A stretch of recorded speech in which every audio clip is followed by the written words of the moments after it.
Buenas noches, hoy es lunes 3 de julio de 2017.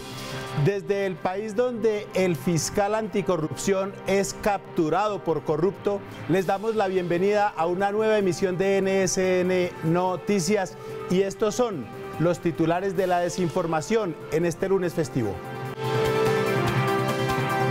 En Fantoche analizamos lo que le espera al país después del fin de las FARC. La unión entre Pastrana y Uribe ya llegó a su primer acuerdo político. Nos fuimos al Congreso de la República porque queremos saber si cuando legislan, los senadores lo hacen con base en la Biblia o en la Constitución. Hoy estará con nosotros el Alto Comisionado para la Paz, Sergio Jaramillo, y con ustedes están los desinformantes.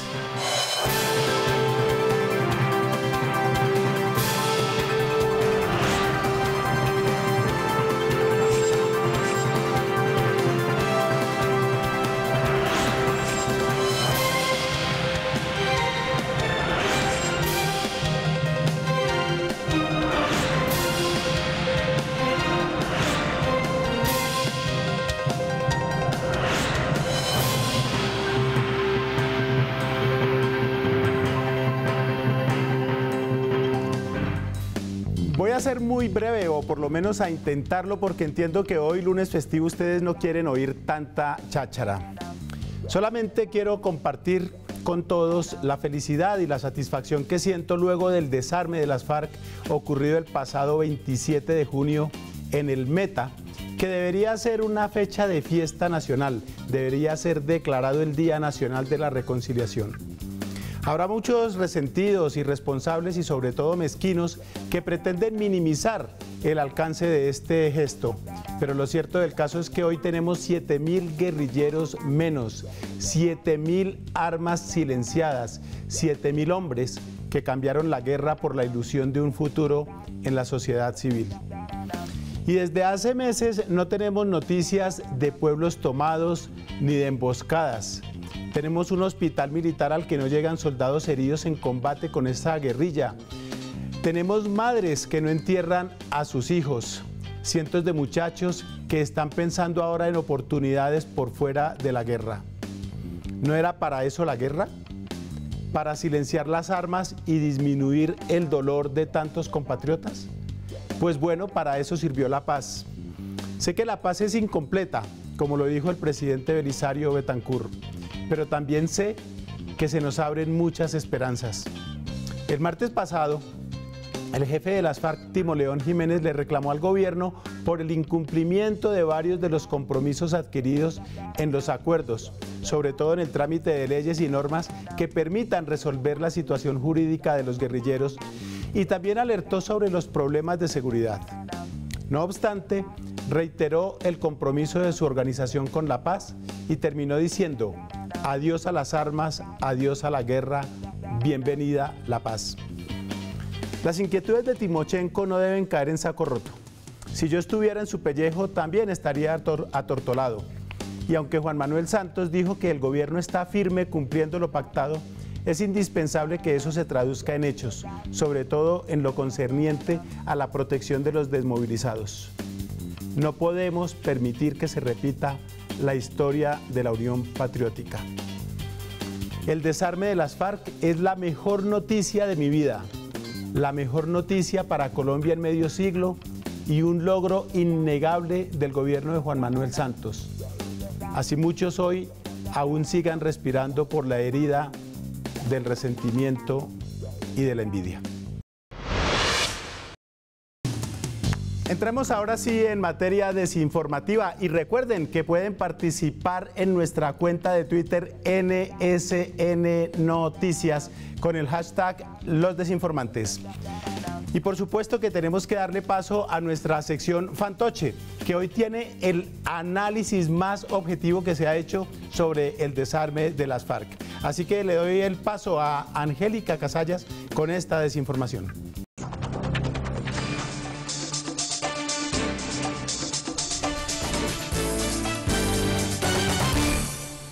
buenas noches. Fantoche enciende la luz para que usted vea el punto clave de la desinformación. Soy Angélica Casallas y les doy la bienvenida a esta emisión especial en la que analizaremos la terrible situación en la que estamos sumergidos después de la supuesta entrega de armas de la FARC y su fin como guerrilla. Por eso queremos analizar esto con la Mano Negra, quien tiene perspectivas sobre este horrendo caso y las va a exponer en nuestra sección. Muy estimada Mano, ¿cuál es su interpretación después del show de la entrega de los juguetes esos que ahora les llaman disque armas? Buenas noches, apreciada periodista. El montaje que nos mostraron la semana pasada a los miembros de la FARC y del gobierno castrochavista y amigo del terrorismo que tenemos hoy en Colombia no es otra muestra más de que el país se arrodilló completamente ante las peticiones de estos bandidos. Yo esperaba ver una fila de terroristas entregando su fusil, así como lo hicieron los combatientes del bloque Cacica Gaitana, mientras todo el país observaba.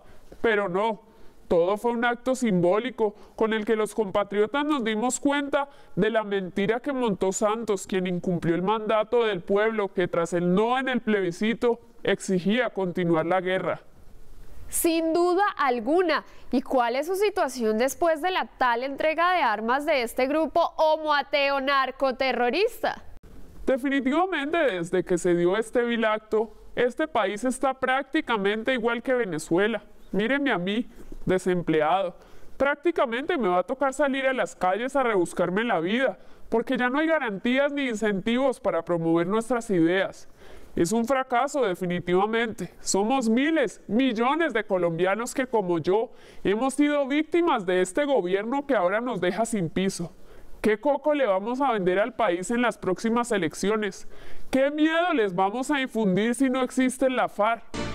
No, pues dígamelo a mí, ¿de qué vamos a hablar ahora en esta sección? Pues muy estimada Mano, gracias por acompañarnos y espero poder invitarlo en una próxima oportunidad si es que este tema pues sigue vigente, aunque gracias a Dios todavía nos queda Venezuela.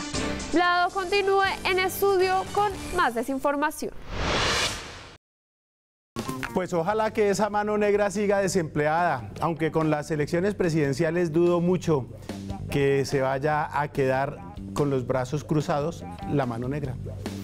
Y a propósito del fin de las FARC, hay que hablar de los dos nuevos aliados que ya están preparándose precisamente para las futuras elecciones.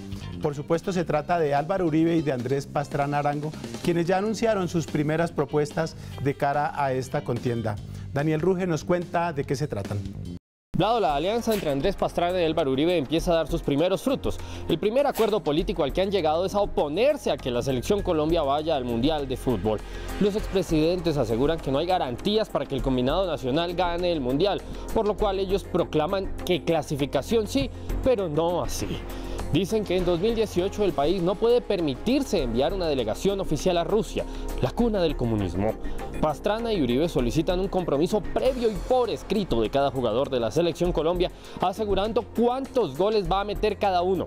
Y de no ser cumplido ese compromiso, exigen castigos que no dejen las falsas promesas en la impunidad.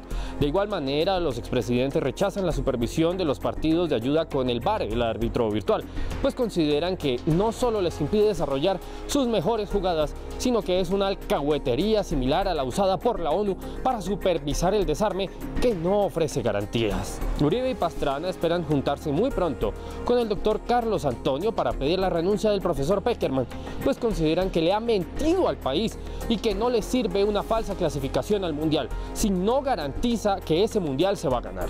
Asimismo, aprovecharán para pedir que se modifique un articulito del reglamento de la Federación Colombiana de Fútbol para incluir uno que permita nombrar como técnico vitalicio al Bolillo Gómez, que sí es todo un varón. Regresamos con más.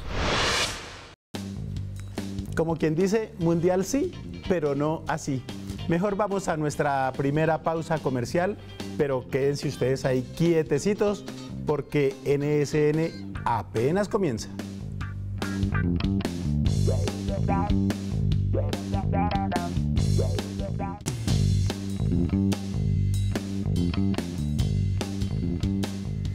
Seguimos en NSN con más desinformación y volvamos a nuestro recinto favorito de la democracia, el Congreso de la República, donde Úrsula Levy suele encontrar las respuestas más interesantes a los problemas de nuestra actualidad.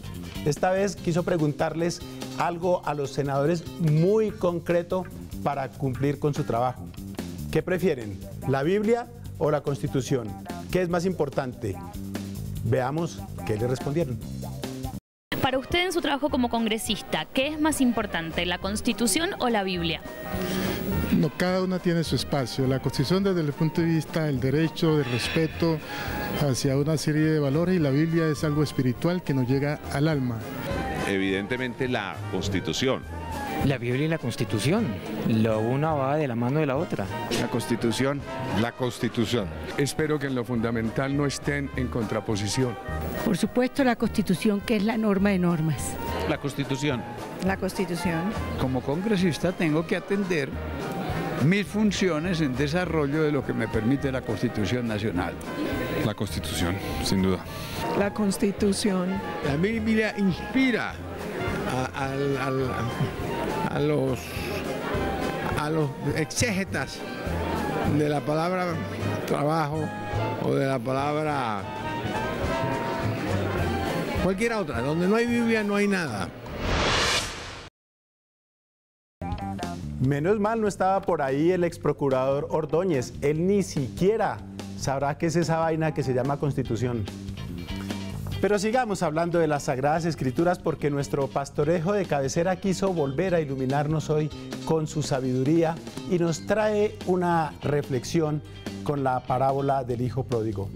Abramos nuestros corazones y escuchémoslo con devoción.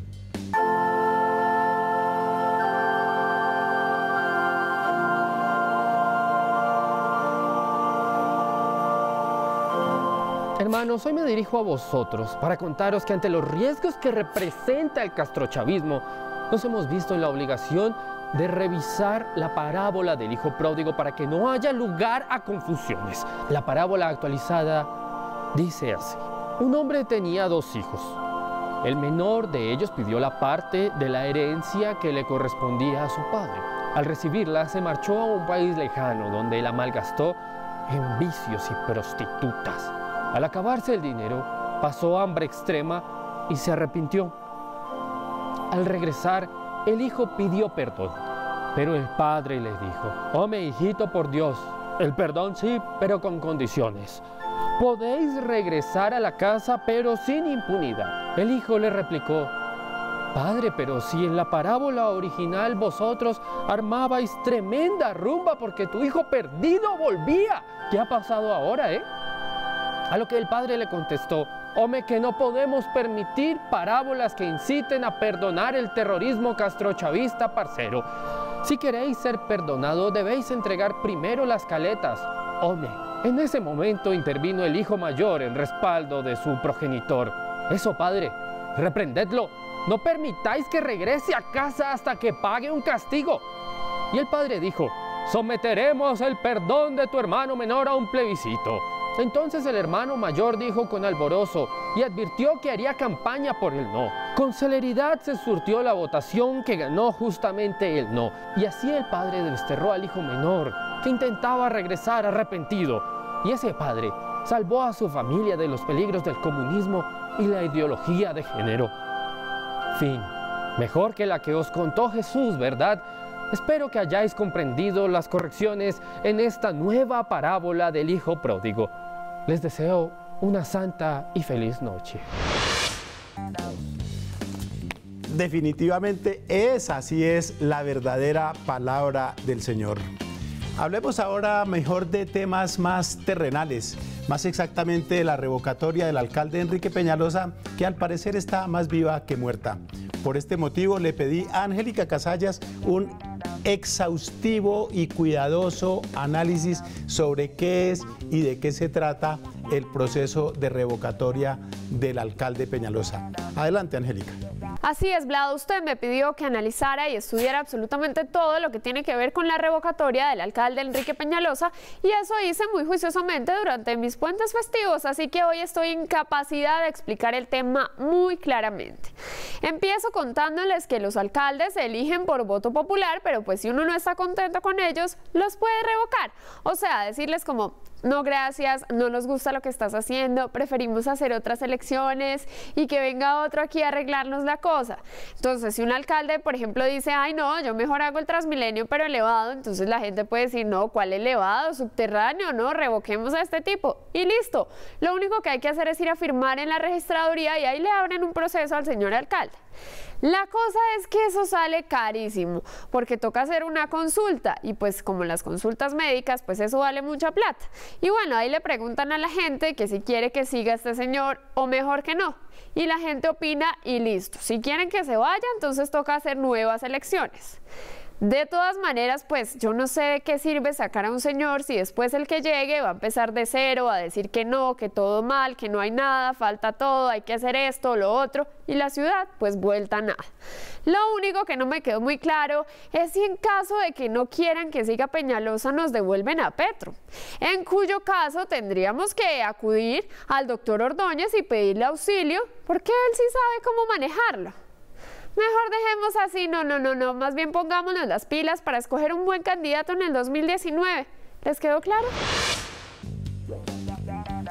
Yo, por mi parte, entendí perfectamente cómo es el problema. Mejor no lo hubiera explicado, sino nuestra otra analista de cabecera, la doctora María Fernanda Cabal, que después de tantas muestras que ha dado de su claridad política, nos podría ilustrar todavía mejor en este otro tema.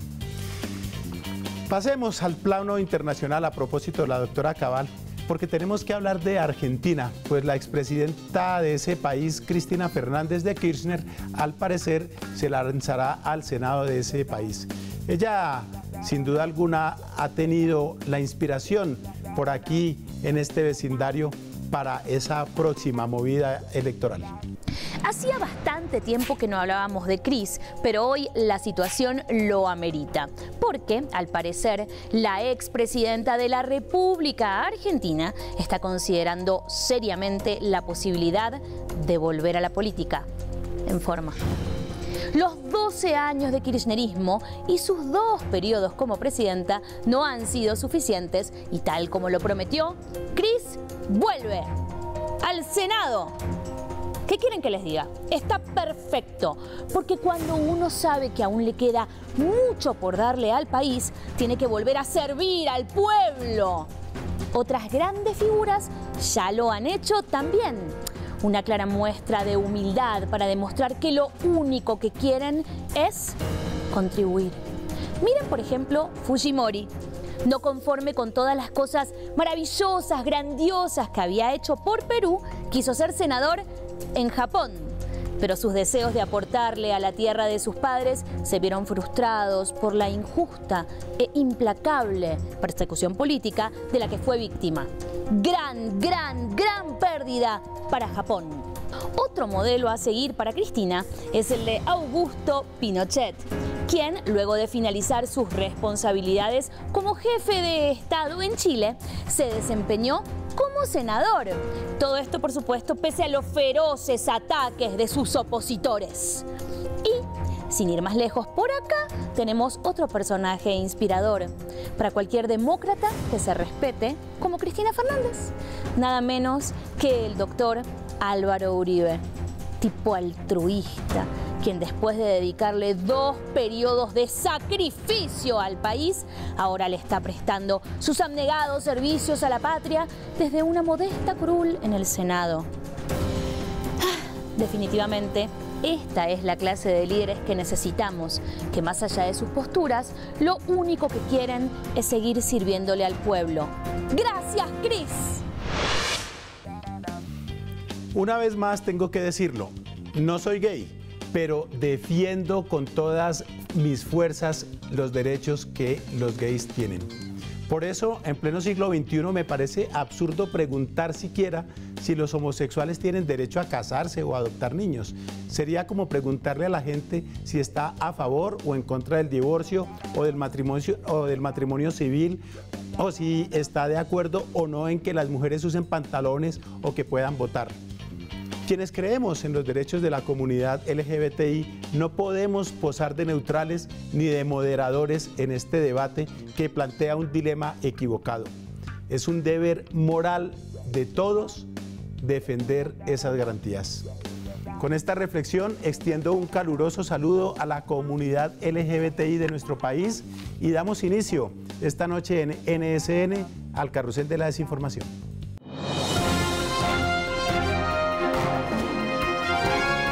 El Carrusel de la Desinformación se mueve en Bogotá, en donde se está llevando a cabo el Circo del Terror. El evento se inauguró oficialmente con el anuncio de la coalición entre los expresidentes Pastrana y Uribe y se extenderá hasta el fin de las próximas elecciones presidenciales. El Carrusel de la Desinformación se mueve con los 18 apóstoles de Alejandro Ordóñez, que ahora trabajan en Ecopetrol. El presidente de la compañía, Juan Carlos Echeverry, dijo que contrató a los recomendados del ex procurador porque ante la situación mundial del crudo, la única estrategia viable es tener un equipo completo de asesores dedicado a rezar, a ver si hacen el milagrito de subir el barril. El Carrusel de la Desinformación se mueve en Colombia, en donde el director de la Fiscalía Nacional Especializada contra la Corrupción fue capturado por corrupción. ¿De qué se ríen? Yo creo que esto es algo muy serio.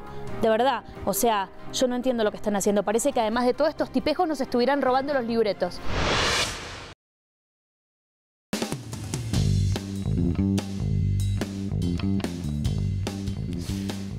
En este lunes festivo yo todavía sigo celebrando, emocionado, lo que pasó el pasado martes, porque lo que pasó el 27 de junio no es cualquier cosa, es algo que sin duda va a quedar grabado en el corazón y en el recuerdo de los colombianos que hemos soñado tanto tiempo con un país en paz.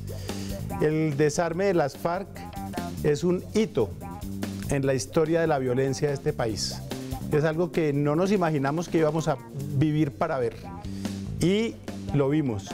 Y lo vimos gracias al gobierno nacional empeñado en sacar adelante ese propósito, gracias a las FARC que han cumplido con sus promesas y con su palabra, y de parte del gobierno gracias a un personaje, pues a un equipo muy importante de negociadores en cuya cabeza estaba nuestro invitado de esta noche, que es el doctor Sergio Jaramillo, a quien le doy la bienvenida. Doctor Jaramillo, buenas noches. Muchas gracias por esta invitación, Blau. Yo la verdad es que desde ese día estoy muy contento y con muchísimas ganas de felicitarlo a usted, al gobierno, por supuesto a la guerrilla por comprometerse y hacer valer ese compromiso, pero sobre todo al pueblo colombiano que de pronto no hemos dimensionado la importancia de lo que pasó el martes. ¿Usted qué opina? Pues yo creo que lentamente se va a crear cada vez más conciencia de lo que ocurrió. Nosotros somos, como país, como cultura política, muy dados a la retórica, a los anuncios, y luego las cosas no ocurren, o faltan siempre los famosos 5 centavos para el peso, y resulta que ocurrió. O sea, lo que se dijo que se iba a hacer, que era un proceso de paz, para terminar el conflicto con dejación de armas de las FARC y con la implementación de otros puntos que vienen ahora más adelante, pues esa primera parte ocurrió y yo creo que tiene que ser un motivo de gran alegría para todos, porque francamente, ¿quién se imaginaba que en sus vidas eso iba a ocurrir? Si nos echamos para atrás, yo digo, cerremos los ojos y pensemos hace 5 años, ¿quién se imaginaba que las FARC iban a dejar las armas, que este horror se iba a acabar y que se nos iba a abrir la gran oportunidad de la paz? Eso es lo que tenemos ahora. Lo que sigue es difícil, es duro, pero este gran obstáculo ya lo superamos, se terminó el conflicto definitivamente. Yo pienso que de parte del gobierno ha habido fallas en la comunicación del mensaje, no solamente en el tema de paz, sino en otros temas. Pero en el tema de la paz concretamente creo que ha habido fallas y a veces hay contradicciones, y en eso quiero nada más un detallito que usted nos explique. ese trino del presidente del que ahora se prenden los uribistas para decir que había 14.000 armas y que no entregaron sino 7.000. Hago un paréntesis para decir que ellos no tienen autoridad moral para hablar de entregas de nada, porque en los procesos con los paramilitares no hubo ni siquiera la mitad de entrega de las armas que supuestamente tenían, ni plata, ni caletas, ni nada. Pero bueno, ese es otro tema. Pero, ¿por qué surge esa confusión y esa discrepancia con esa cifra? Porque le dieron una mala información al presidente. Nosotros estamos en una situación muy particular en Colombia, y es que el gobierno realmente tiene más información sobre las FARC, sobre la que yo creo que la ha tenido cualquier gobierno sobre una guerrilla. ¿Por qué? Porque esto lleva tanto tiempo, porque ha salido muchísima gente individualmente de las filas de las FARC. Ayer estaba mirando las cifras, casi 22.000 desde el año 2002 han salido de las FARC. Cada persona que sale ahí es entrevistada y le cuenta a nuestras fuerzas militares, a la policía, qué hay, qué armamento hay. Todo el mundo sabe que llevamos años, 15 años encontrándonos los computadores de las FARC, los cuadernos, o sea, tenemos muy buena información. Toda esa información se cotejó, a nosotros nos la presentaron en un comité que creamos para revisar los listados de las FARC, asegurarnos que no nos metan colados, entonces revisamos nombre por nombre con un comité donde están todas las agencias de inteligencia, la Fiscalía, y la cifra que nos presentaron, formal, el Comando General, sobre la base de toda esa información, es de 7.300 armas, incluyendo fusiles, armas de apoyo, que quiere decir morteros, ametralladoras pesadas, etcétera, y pistolas. Y Naciones Unidas nos dice hace 2 días que la entrega del armamento individual de las FARC suma 7.130 armas, prácticamente la misma cifra, de manera que realmente más exacto, difícil. Yo creo que las FARC están cumpliendo. ¿Por qué vamos a negar eso? Es la información que tenemos nosotros como gobierno. Ahora, usted me pregunta por los 14.000 de los uribistas. Yo digo, hombre, señores uribistas, por favor, pónganse de acuerdo. Yo recuerdo hace no mucho tiempo que decían, el presidente Uribe es el segundo libertador de Colombia, prácticamente derrotó a las FARC, estos sí están acabados, y ahora dicen los mismos señores, no, es que tiene 40.000 armas las FARC, entonces, ¿al fin qué? Entonces, las FARC estaban muy reducidas en su armamento, en sus hombres, o son un ejército poderosísimo con 40.000 armas. Eso no tiene sentido. Me surge ahora una inquietud con esto que usted acaba de decir. Dice que de las FARC han salido unas 22.000 personas desde el 2002, y supongo que muchos de esos también llegaron con armas. Pues obvio. ¿No? Obvio, porque la mayor parte, no todos, pero la mayor parte salían de sus campamentos, entregaban su fusil como una muestra que eran de las FARC y procedían a reintegrarse a la vida civil. Bueno, yo creo que esa es una claridad muy, muy importante que vale la pena hacer. Y yo creo que obviamente hay muchísima mezquindad, muchísimo egoísmo. Pero quiero hacerle una pregunta para irnos a comerciales. Usted habla de los uribistas, usted fue uribista, fue viceministro de Defensa en el tiempo de Uribe. Yo no fui uribista, yo fui funcionario del presidente Uribe. Yo creo que cuando uno está en el gobierno, uno le debe todo el respeto a su presidente, a la institucionalidad. Así obré yo siempre, y yo le reconozco, sigo reconociendo al presidente Uribe todos sus logros. Para mí es obvio que sin la campaña de seguridad del presidente Uribe jamás hubiéramos llegado a un acuerdo, eso está claro, pero entonces ¿cuál es la necesidad de exagerar ahora? Pongamos las cosas en su lugar. Y en el tiempo de Uribe, cuando usted era viceministro de Defensa, se hablaba de la paz, se hablaba de estos procesos, Frank Pearl hizo aproximaciones con las FARC, todas estas cosas. Y entonces, ¿a qué cree usted que se debió ese cambio de tercio o cómo se hablaba en su época de esos temas? Pues es que la explicación sí es muy fácil, y es que el próximo año hay elecciones. Eso es la explicación de todo lo que está ocurriendo, de todas las cosas que se están diciendo. Hay que esperar a que pase esta temporada electoral para que se decanten las cosas, se mire con perspectiva histórica y se entienda qué fue lo que ocurrió. Pues claro, que el presidente Uribe hizo al final de su gobierno, le dio carta blanca a Frank Pearl, que era entonces el comisionado de paz, para que hicieran unos acercamientos. Ahí se hicieron unos contactos que fueron importantes, porque las FARC sabían que no había ninguna posibilidad de hacer un proceso de paz en los últimos 6 meses del gobierno Uribe. Eso no iba a pasar. Pero sabían que si abrían unos contactos, esos contactos podían servir para el siguiente gobierno. Y eso funcionó así. Y eso también es parte del crédito del presidente Uribe, que le dejó a Frank Pearl a armar ese entramado, que fue el que utilizamos con el presidente Santos para poner en marcha los intercambios a través de un canal y luego la fase secreta de negociación. Bueno, después de comerciales, porque ya nos toca irnos a nuestra primera pausa, le voy a hacer una pregunta que puede ser chivosa, sí, dependiendo de lo que usted me conteste. Vamos a ver. Pero de eso será después de esta pausa. Ustedes quédense ahí porque nuestra conversación con el comisionado Sergio Jaramillo apenas comienza.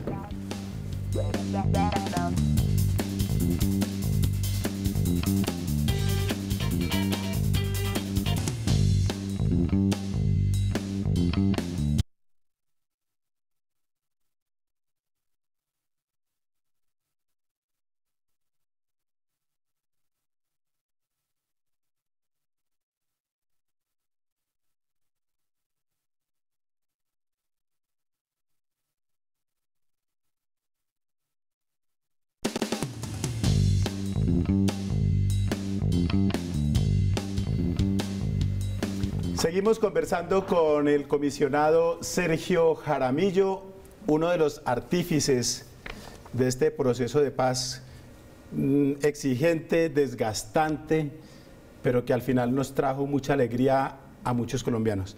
Bueno, comisionado, yo quiero preguntarle una cosa. Ustedes, cuando se estaba adelantando la campaña del presidente Santos, la primera campaña, ¿usted sabía que él quería negociar con las FARC? ¿De corazón? De corazón no, porque yo no estuve en la campaña del presidente Santos. Sí, no pero usted era muy cercano a él. Sí, pero no, a mí también me sorprendió cuando él en su discurso de inauguración dijo que las llaves no estaban. Exacto, eso fue una iniciativa del presidente Santos, y la visión, la decisión de iniciar unos contactos, de entender el momento histórico fue enteramente de él, y eso se lo tiene que reconocer la historia, como todo el esfuerzo enorme que ha hecho y el costo político también que ha pagado por este esfuerzo tan grande. Sin duda, porque él mismo lo decía, lo ha hecho muchas veces, me lo dijo a mí en una entrevista, es más popular hacer la guerra que hacer la paz, y eso lo sabemos todos. En estos 5 años largos, ¿cuál fue el momento más difícil en el que de pronto Sergio Jaramillo dijo, ya no más? Pensó tirar la toalla, aunque usted es un tipo muy reflexivo, muy tranquilo, pero supongo que... Pues mire, yo suelo decir una cosa un poco tonta, y es que yo realmente de naturaleza no soy el hombre más optimista y extrovertido, pero siempre pensé que esto iba a funcionar, porque me parecía que era una solución gana-gana para todo el mundo, para el gobierno, para nuestras fuerzas militares, para las mismas FARC, pero sobre todo para el país. Que llega un momento donde ya es evidente, esto no da más, no tiene ningún sentido. ¿Qué hacemos nosotros metiendo soldados a campos minados año tras año, si hay una posibilidad de civilizadamente llegar a un acuerdo que termine todo este horror, pero que además le sirva al país, siente unas bases para lo que hemos llamado una paz estable y duradera? Entonces, yo siempre creí, francamente, que esto iba a funcionar. Eso no quiere decir que no hubo miles de obstáculos, que muchas veces uno decía, oiga, esta cosa está realmente difícil.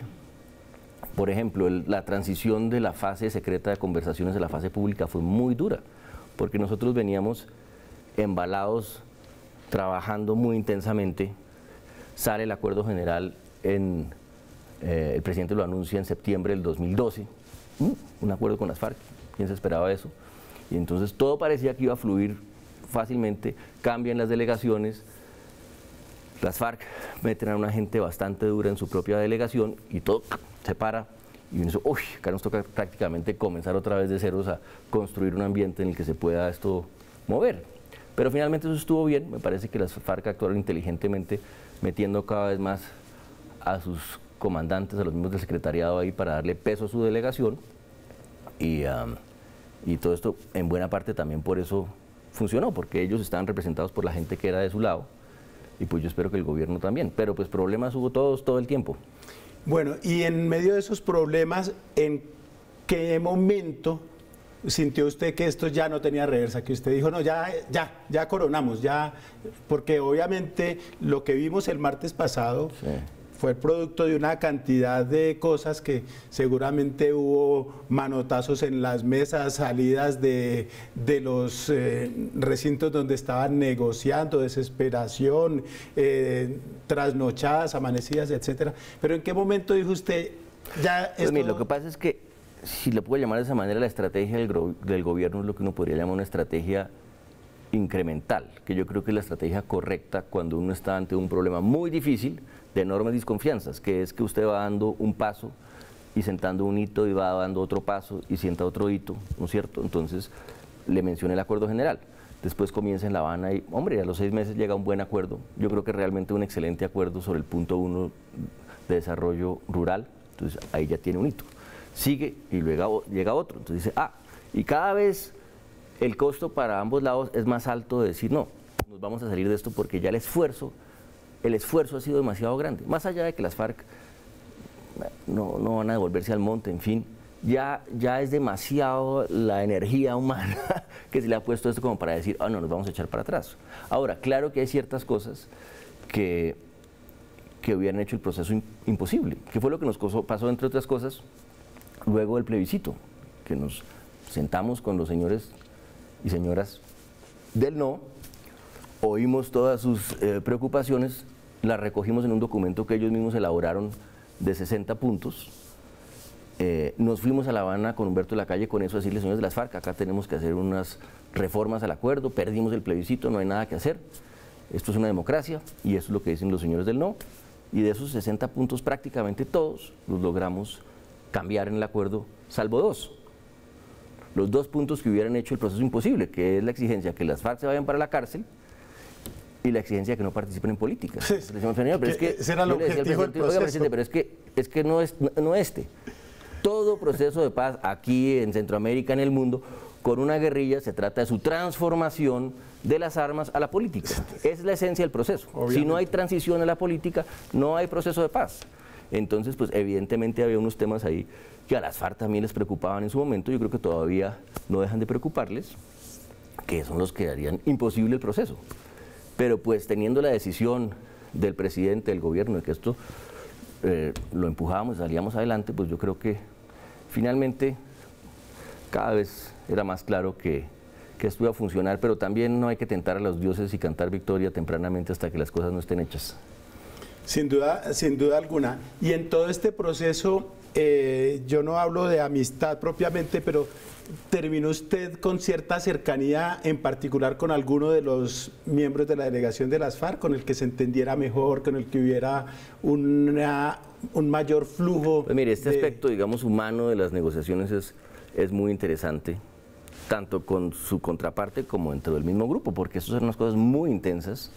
Con frecuencia nuestras discusiones internas como delegación del gobierno eran más duras que las discusiones con las FARC, pero fuimos supremamente disciplinados.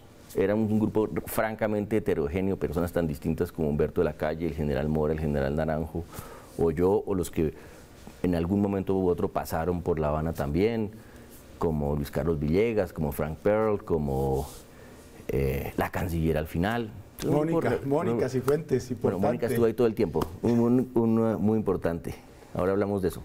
Un grupo muy heterogéneo, pero siempre nos pusimos la disciplina de que llegábamos con una posición unificada. Y eso nos funcionó muy bien.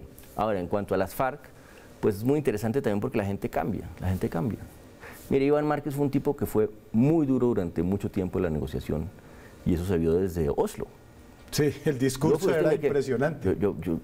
¿Esta cosa qué es, hombre? Si acabamos de salir de la fase secreta, estamos en una cosa como bien, de constructiva, ¿y esto qué es? Pero Miriam Márquez hoy. Yo he dicho, Iván Márquez es un hombre realmente transformado, entregado al proyecto de la paz, ayudando, me consta, lo veo todos los días. Si me pregunta por individuos, yo diría tal vez, o sin duda con la persona que más hablé en La Habana, fue con Pablo Catatumbo, porque es que el proceso lo iniciamos con él. La primera semilla fueron unas comunicaciones entre el gobierno y las FARC a través de Henry Acosta, donde de un lado del teléfono estaba Pablo Catatumbo, del otro lado estaba yo, y ambos le transmitíamos los mensajes, él a Alfonso Cano y yo al presidente Santos. Y eso fue una cosa larga, eso no fue que un par de semanas, fue más de 1 año y medio aproximadamente de intercambio de mensajes antes de que nos viéramos la cara por primera vez con las FARC. De manera que ya había una comunicación ahí que teníamos de tiempo atrás. Y yo siempre prefiero llamar las cosas por su nombre y hablar francamente, y me parece que Catatumbo también, y entonces eso facilitaba mucho la comunicación.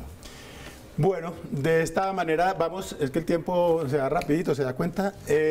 Vamos a nuestra segunda pausa, pero ustedes quédense ahí porque todavía nos queda un poquito de tela por cortar con el comisionado de paz, Sergio Jaramillo. El tiempo va a toda.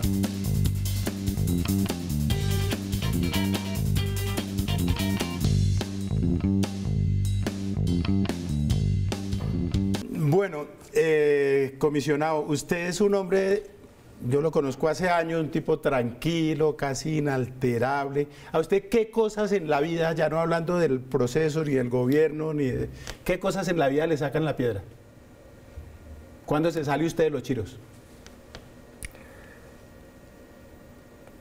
Un poco cuando la gente no hace su tarea, porque la verdad esto ha sido una cosa supremamente intensa, pesada, que depende de mucha gente, que era entonces cosas lo que le quería decir, y ahora más adelante podemos hablar de eso, de la cantidad de gente que el país no conoce, que realmente a mi juicio es la que ha hecho posible que esto funcione, pero y con un compromiso enorme, pero hay que moverse rapidito y uno se vuelve un poquitico impaciente en medio de esto cuando alguien se queda dormido. Bueno, hablemos de esa gente que usted tuvo ahí tras bambalinas, que no era de aparición pública y de la que muchos no tenemos noticia. ¿A quiénes cree usted que tendremos que rendirles un gesto de agradecimiento, por llamarlo así, o un reconocimiento por lo que hizo? Pues mire, es mucha gente, pero yo lo primero que diría es que pues es normal en un proceso de paz, en muchas cosas que hacen los gobiernos. Usted ve una gente que sale en las cámaras, nosotros entrábamos unos a la mesa de negociaciones, y usted ve una gente que sale en las fotos y hay unos negociadores, en fin, y pues claro, todo el mundo contribuyó. Pero yo creo que el trabajo detrás, realmente, que fue el trabajo diario que hizo todo esto posible, fue para mí realmente más importante que todo lo que hicimos los mismos negociadores. Y eso fue una gente absolutamente dedicada, que no estaba ahí para tomarse una foto, que no estaba ahí para que le reconocieran nada, sino porque creía en eso, creía en eso. En La Habana la persona más importante sin duda fue Elena Ambrosi, que dirigía todo el equipo técnico de la oficina armando las propuestas y ayudando en medio de la negociación a construirlas. Y para cada punto iban pasando personas que ayudaron muchísimo, tanto la gente técnica de la oficina como gente que venía de afuera. El punto rural, tuvimos a Álvaro Alcázar y Alejandro Reyes, y todo el mundo muy comprometido. Y ahora, en la parte final, pues es igual, la oficina, usted no se imagina lo que es eso, la gente lleva 3 semanas prácticamente sin dormir, saliendo a las zonas, porque nosotros estamos revisando cada nombre de los miembros de las FARC, como le mencioné antes, con un comité especial que creamos, con la registraduría para identificarlo plenamente. Entonces ahí siempre hay problemas, hay que ir, hay que volver a sitios absolutamente lejanos, pero lo que uno ve es un enorme compromiso de la gente, y a mí de todo el proceso casi que lo que más me emociona es eso, es ver colombianos y colombianas en general muy jóvenes, totalmente dedicados a esto sin pedir nada a cambio. Y usted me decía que tenía algo que decirme sobre la abogada magistrada claro, Mónica Cifuentes. Mire, la oficina tiene ya 3 personas críticas. Elena Ambrosi, que está en todo el tema temático. Marcela Durán, a quien le debemos, entre otras cosas, que ha salido también todo el desarme del punto de vista del gobierno, la ceremonia de hace 2 días, la ceremonia, más 5 días, la ceremonia de mesetas. De mesetas, no, pero también la ceremonia de la Elvira, y todo lo que son comunicaciones con su equipo, con nuestra querida Andrea, que está por ahí, y las demás, y Mónica, que dirigía y dirige toda la parte jurídica. Y como somos un país tan extraordinariamente legalista, y una de las cosas que le pasó al proceso fue que se llenó de abogados al final. Eso, vamos a ver la historia que nos dice sobre eso, ese exceso de de legalismo en el proceso al final. Pues del lado nuestro, la persona que nos daba más la mayor tranquilidad era Mónica, que es una persona de enormes capacidades, pero sobre todo absolutamente recta y comprometida. Sin duda alguna.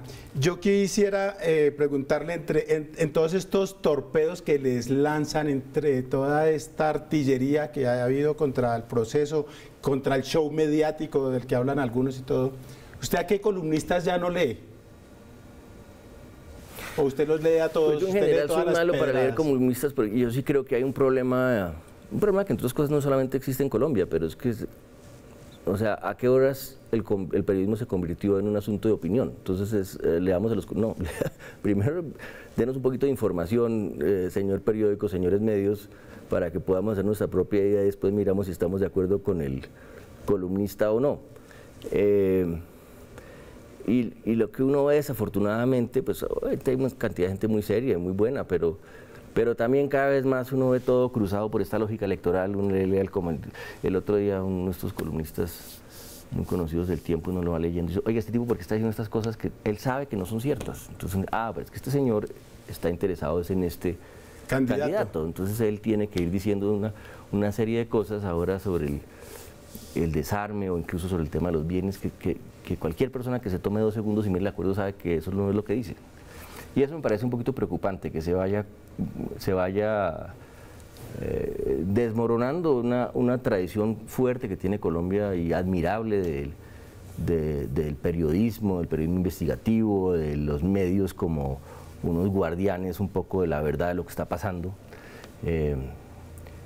Yo no digo que esté perdido, pero creo que hay que meterle más a ese periodismo investigativo, a contarle a la gente de manera independiente qué es lo que realmente está pasando. Yo coincido con usted porque hay columnistas, yo creo que todo el mundo sabe en el caso mío que yo soy antiuribista, pero yo no poso de independiente, ni de neutral, ni de equilibrado. Pero hay gente que le está, como ustedes, le está haciendo la tarea a algún candidato, a alguna campaña, y posa como ciudadano preocupado, ¿no? Sí. Sí, en eso, yo prefiero en ese caso a los Fernando Londoños que dicen las cosas de frente. Que dicen, no, que esto no, aquí nosotros no somos de centro, somos de derechas y queremos hacer trizas el acuerdo. Listo, entonces estamos claros, el señor en qué está y cada quien asume su posición. ¿Cómo van a hacer ustedes o cómo hacer para que la guerra era un negocio para mucha gente y la paz también puede ser un negocio para mucha gente y hay ONGs que llegan, que ayudar supuestamente, que no sé qué, como para que los dineros de la cooperación internacional no se diluyan en estudios de no sé qué, en cositas de por allí, para que eso... No, eso es cierto, hay un problema grande en los llamados posconflictos con gastarse demasiado plata en burocracias, en administración, la fila de gente que quiere aprovechar, pero yo preferiría ver eso de otra manera, y es decir, hombre, es cierto que hemos vivido un año bien difícil después del plebiscito, que va a seguir siendo aún más difícil por la campaña electoral, pero nuevamente si cerramos los ojos y pensamos en lo que pasó en Mesetas y las oportunidades que se están abriendo, yo sí lo que quiero hacer es más bien invitar a todos sus televidentes a pensar, hombre, ¿yo qué puedo hacer? ¿Yo qué puedo hacer para sacar esto adelante de diferentes maneras? Hay cosas muy concretas que se pueden hacer. Yo tengo mucha esperanza en que los jóvenes se metan, los estudiantes se metan, pero se metan en serio, es que se vayan a las regiones a trabajar en proyectos de paz, creemos un gran voluntariado, tendamos puentes, conozcamos el país, porque parte del problema que tiene la gente en Colombia, no por su culpa, sino por la manera, por nuestra geografía y cuánta gente en Bogotá realmente tiene la oportunidad en su vida de saber qué es el Putumayo, qué es el Pacífico Nariñense, qué es el sur del Meta, muy poca gente, entre otras cosas porque el conflicto obviamente impedía. Entonces ahora se nos está abriendo el país, pero tenemos también que arremangarnos todos. Yo creo que así como indudablemente las FARC están cumpliendo con el desarme, nos toca a nosotros como gobierno cumplir con nuestra parte, que es la mayor parte del acuerdo, pero también creo que como sociedad necesitamos mostrar un compromiso que no es con las FARC, es con la idea de la paz y con la oportunidad, porque eso es una oportunidad. Si nosotros nos quedamos quietos y dejamos que se pierda, pues sí, se van a hacer unas cosas, pero se va a perder esa gran oportunidad de cambiar las condiciones en el terreno en Colombia como nunca antes. Y yo quiero invitarlos a todos a que se metan en esta gran empresa de la paz. Bueno, pues yo le cojo la caña y acepto esa invitación y ya veremos cómo nos involucramos directamente con eso. Por lo pronto, desde los medios seguiremos apoyando esta gran noticia y este gran trabajo que ustedes hicieron.